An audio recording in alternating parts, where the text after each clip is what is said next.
Find the quadratic function that fits the data points 0, 0, 3, 0, and 5, 2. Let's start by thinking what we mean by a quadratic function.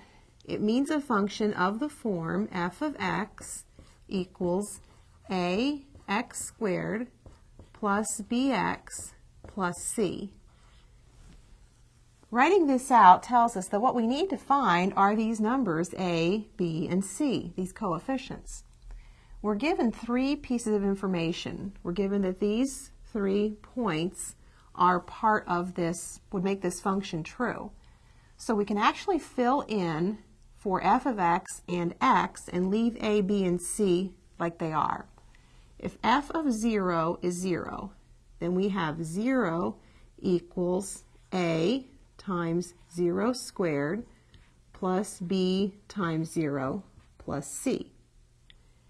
If f of 3 is 0, then we have 0 equals a times 3 squared plus b times 3 plus c.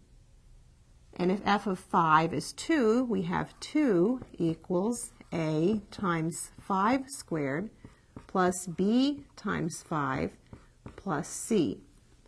And what we really have now is 3 equations in 3 unknowns that we can solve. Simplifying this, this simply tells us that 0 equals c. This tells us that 0 equals 9a, that's 3 squared a, plus 3b plus c. And this tells us that 2 equals 25a plus 5b plus c. Now, if we know that 0 is c, we can put 0 in for here. And that gives us equations 0 equals 9a plus 3b, and 2 equals 25a plus 5b.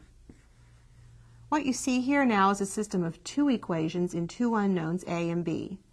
If we solve this, we would find that a is 1/5, b is -3/5, and we can see from up here that c is 0.